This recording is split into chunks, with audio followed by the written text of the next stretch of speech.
Greetings and salutations from the Idaho Renaissance Faire YouTube page.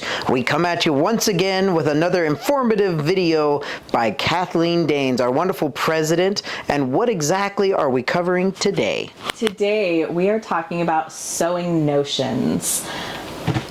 We talked last time a little bit about how to attach buttons. And today what we're talking about, oh, by the way, thank you, Tyson, for introducing me. But today what we are talking about is how to read the back of a pattern.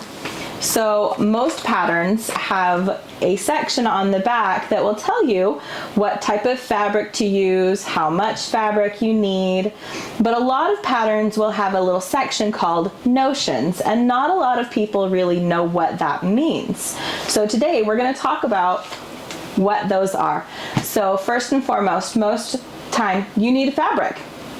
So whatever kind of pattern you're making, there are a variety of fabrics, whether it's cotton, linen, wool, faux leather, whatever suits your needs.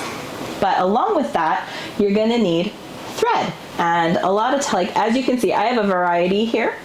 There are a lot, because I have a variety of colors. I have purples, orange, blue, red, pink, green, yellow, black, white.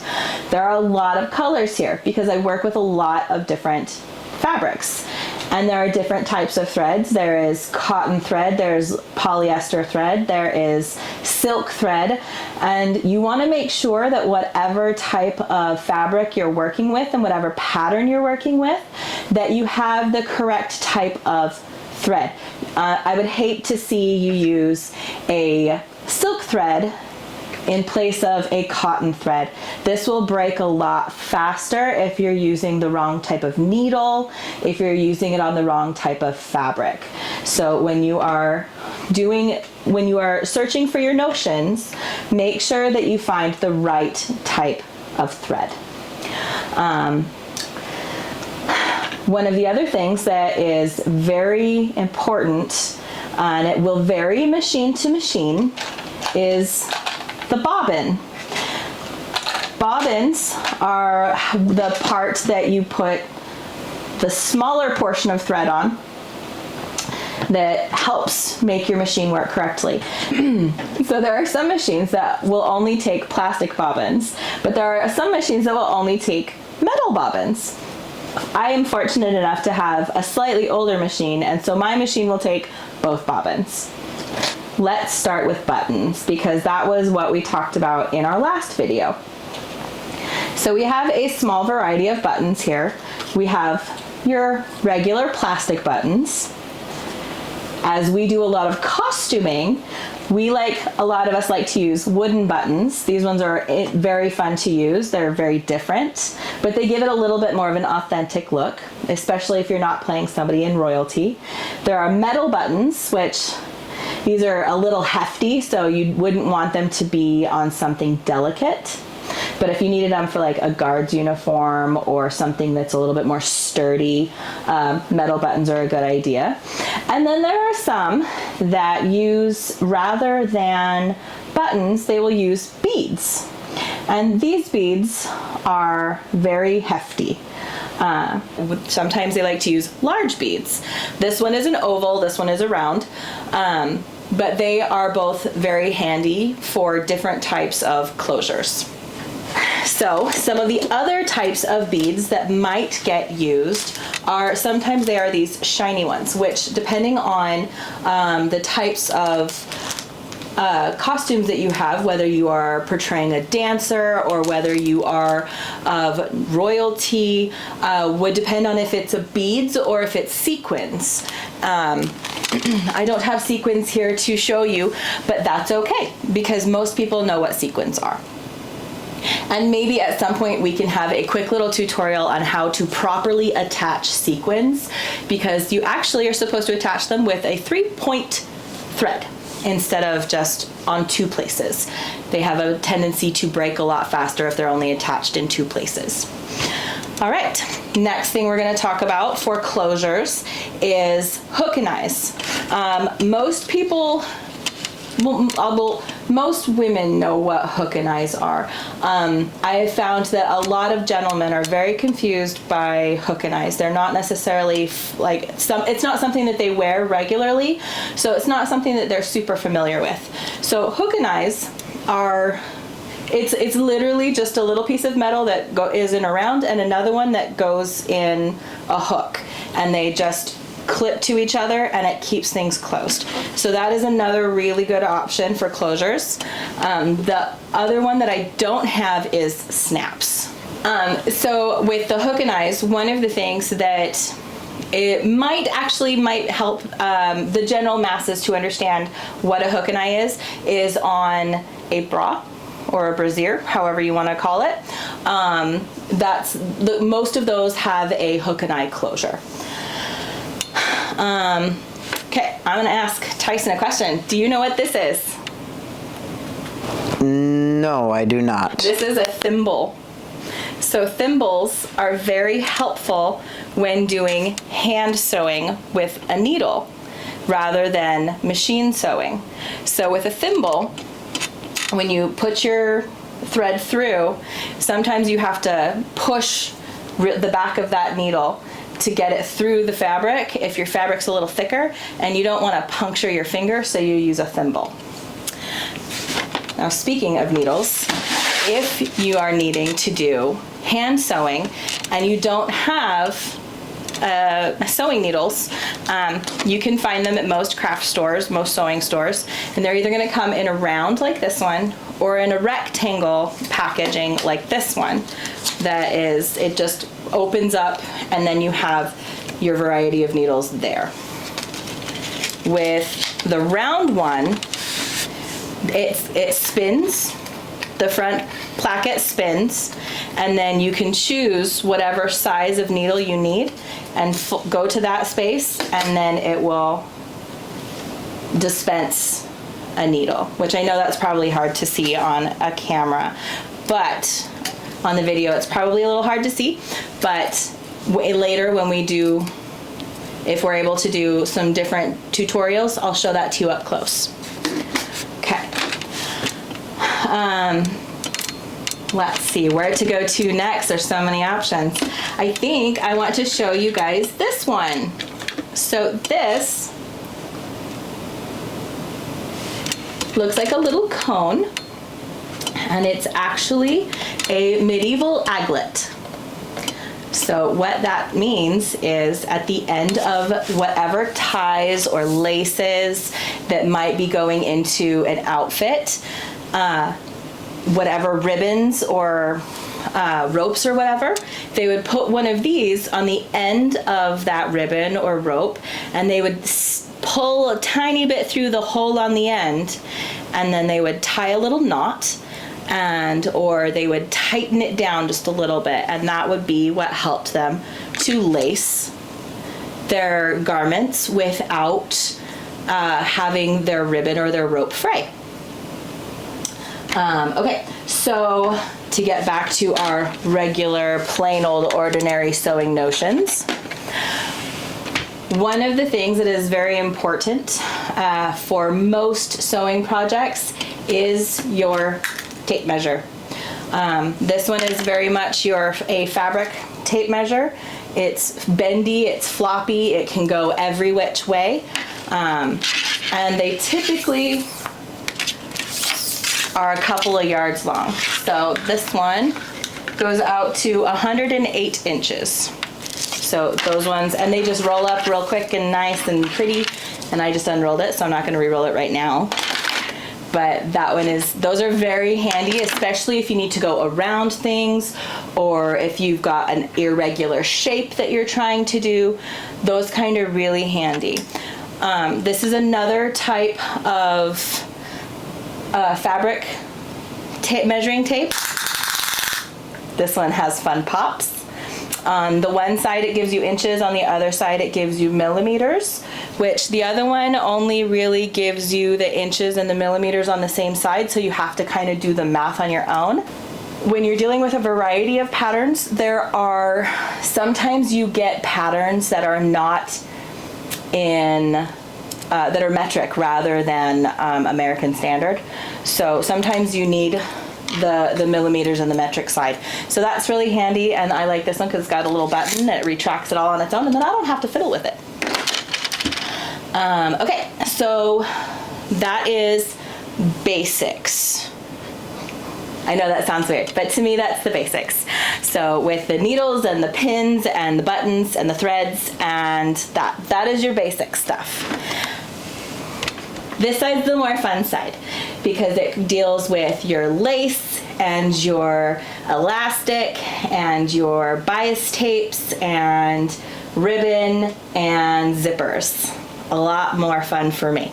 So let's start over here with elastic. A lot of times elastic will come like this. And you can get it in a variety of thicknesses. This is just the one that I happen to have on hand, so this is the one that I'm showing. And the company is Dritz, and it's just the one that I like.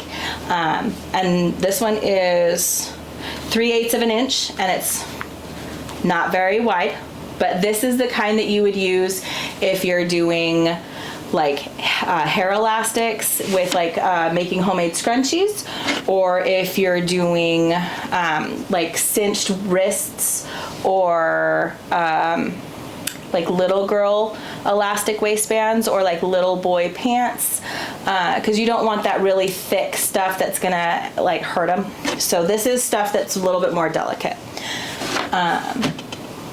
Lace. Lace is always fun. So there are a few different types of lace, and I'm just gonna go over a handful of the very most generalized used ones. So this one is a very basic trim lace. It's only about a 1/2 inch wide, and it's got a pattern that is very symmetrical all the way down the middle, so you would end up stitching along either edge. So this would be something that you would use as trim across like a sleeve band, or across like down the edge of a shawl or cloak, or if you wanted to like fancy up a bag. That's the kind that you would use for those types of things. And then this one is an edging lace. So it gives you that really nice, these are the kind that make it easy to do rounds. They have a cinched top, and then it's very flowy at the bottom edge. So these are the kind that you would put on the bottom of a shirt or a skirt, or at the edging of a cuff if you wanted to have that little delicate edge to your sleeve, or if you were building a one of like the lace cuffs, that's the kind, like this is the kind that you would have towards your hand side so that it came out and was very frilly. Those are really fun, and it makes a very it makes it authentic-esque if you are doing anything in a Rococo era or in a French Gothic era. They really liked to use their edging lace for all kinds of things, for the ends of their sleeves, for the really pretty, they're not ruffs. The ruffs are the ones that go around your neck. Ascot. Yes. Yes, okay. So in a Rococo style edgings on stuff, or if they're in that same vein, when they had the really frilly ascots that was solid around the neck and then it poofed out and had all of the layers on the front, they would use that type of lace for that.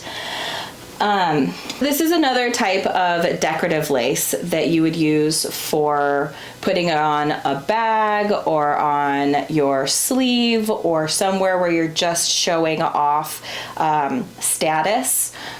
It's got that really nice and frilly stuff on the edges, but with this one, whereas with the brown one you would stitch along the outside edge for the brown one, with this one you'd actually want to stitch along the edge of the ribbon that runs down the center of the lace so that you're not damaging this delicate lace on the outside portion of it. These ones are fun for all kinds of things. It really just depends on what you're looking for to put your pattern together.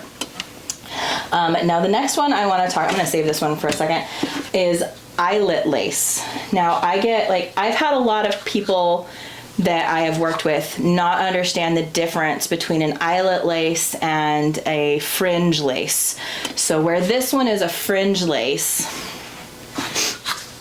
an eyelet lace is a different type of fringe lace. So it still gives you that really beautiful round, but it's more like a cotton that has had tatting done to the bottom of it to give it this really delicate flower-like look. And tatting is a specific type of craft where it's almost like crochet, but it's very, very delicate. And that's actually, this entire piece of lace is tatting. So this one, and it's like a crochet lace, but it's very different, where these ones are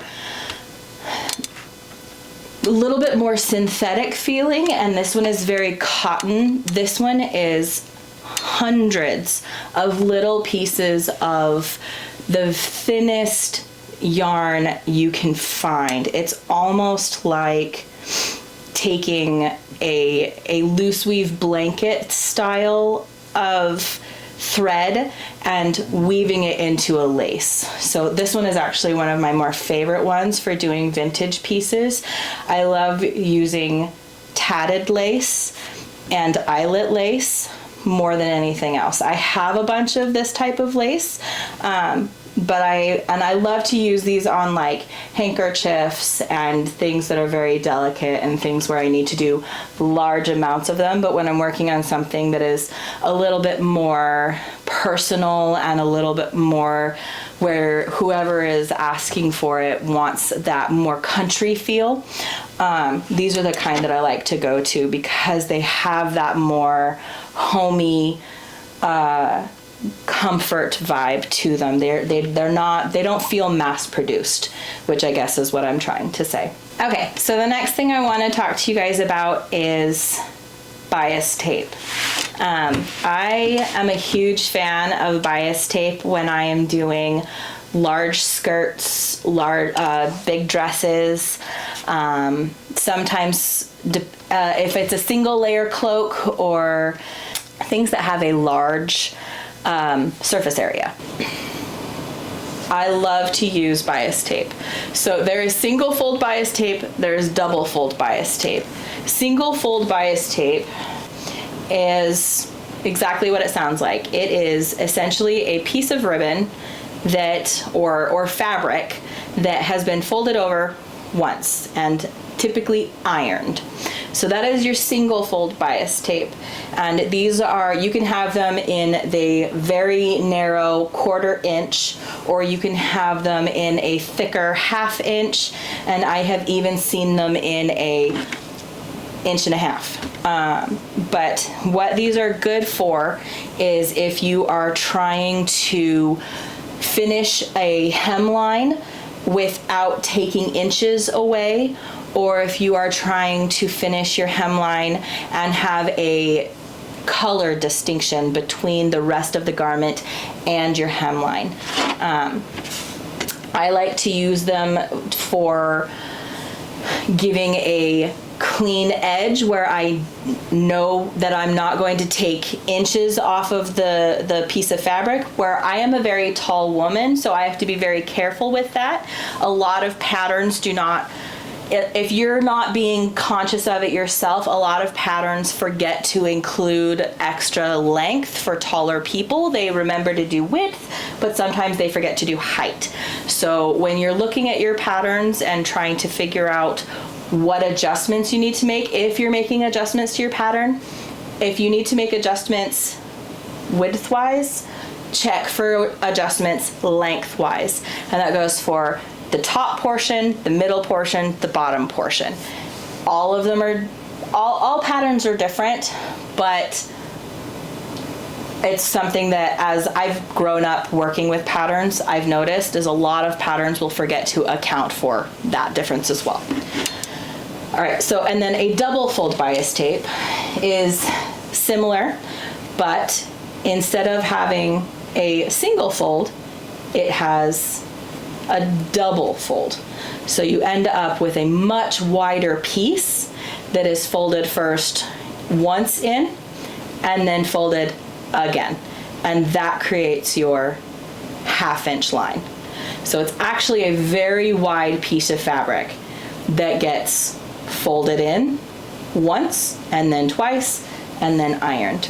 And sometimes, depending on if you're pre-purchasing the bias tape or if you're making your own, I would suggest take your full width, fold it in half, iron that, and then take your 2 outside edges, fold them in almost to the fold, iron that again, and then fold it all the way together and then iron the full thing one more time. It will just, it really secures your folds and makes it so that it doesn't unravel down the line as you're working with it. So clearly I have more than one type here. I work with all of these. And then one of the other ones that I forgot to mention is this white one over here. And this is a different type of single fold bias tape where you literally take your piece, you fold over each edge just a little bit and iron them flat. And then you end up with just a little bit of overlap on either side, but then you can stitch down each side. And this is one that I would use if I was trying to hide a seam with some decoration. So for example, on the shirt that I'm currently wearing, if I had this seam and it was on the outside of my shirt and I wanted to hide it with a piece of decoration, I would take this type of bias tape and I would run it over top and I would have a stitch on both sides. And then I could, if I wanted to, do some embroidery or something fancy on this piece of bias tape that would run along my seam. And the last piece of bias tape that I want to talk to you guys about is this one. It is a single fold bias tape, but it is a satin bias tape. Now, satin bias tapes, most of the time you are going to find single fold because it is literally a very wide piece of satin ribbon that is folded in half and steamed and then ironed.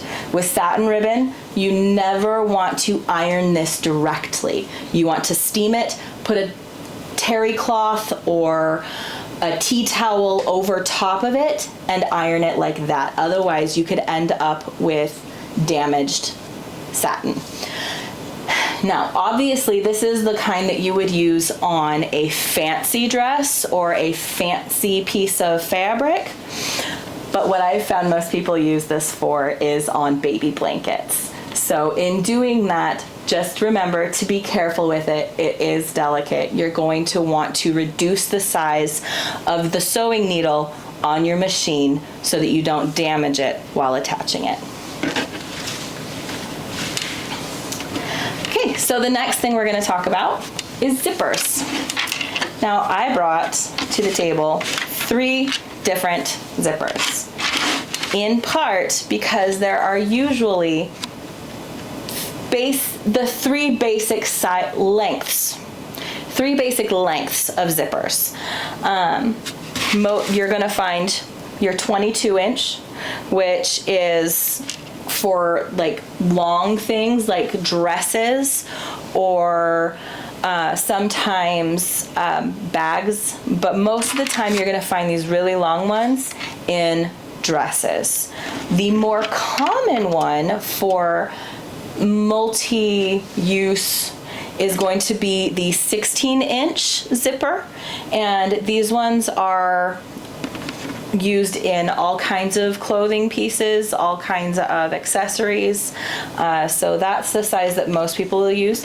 And then there is this little short guy, the 8-inch zipper, and those are found mostly in pants.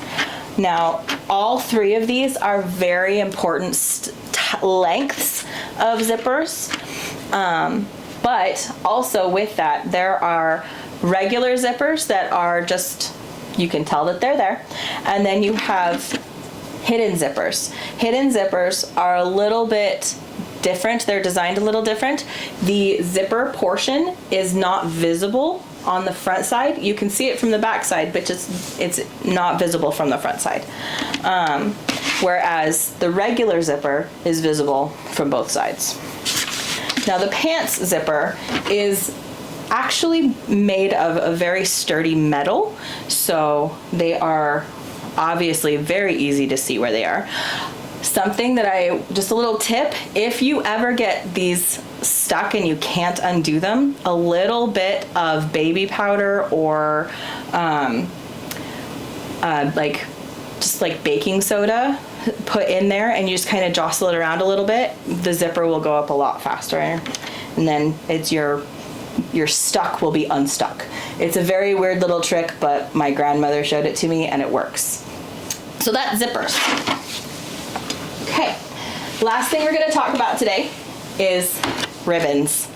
There are a large variety of ribbons. Mostly, I just want to talk about the different widths, because when you're looking at a pattern, sometimes it will say you need a 1/2 inch or an 1/8 of an inch or a 1/4 inch, and that sometimes can be very hard to be like, oh no, what does that mean? So real quick, these really, really thin, tiny ones that are just so dainty looking, these ones are your 1/8 of an inch. The 1/8 of an inch ones are usually used for lacings or for a very delicate pattern where you need something thicker. These two are 1/4 inch. This one is 3/16 of an inch. But they look almost exactly the same. The difference is that this one is a solid piece and this one has tiny little eyelets all up and down both sides. They're used for different types of decorations on different types of garments. This one is a little see-through, so I'm not going to unravel it, but you can see it is almost as wide as my finger. It is a 3/8 inch. These ones are usually used for a narrow decorative hem. This one, I had it, there it is. This one is a 5/8 inch.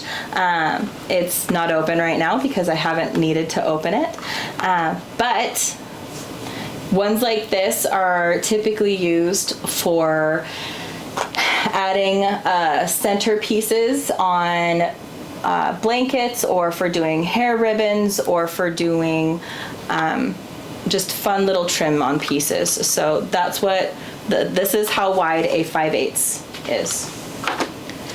This one is more what I like to use, and it is a 7/8, so it's almost a full inch. And I like these ones because they are a lot more versatile for the types of things that I make. They're not that great if you're needing to run through eyelets, but they're fantastic if you're trying to do ribbon, like if you want to make ribbons for people, or if you're trying to do hair bows, or if you're trying to make like decorative ribbons for gifts. The 7/8, almost an inch size is a really good one. And then this one is the big old 1.5 inches.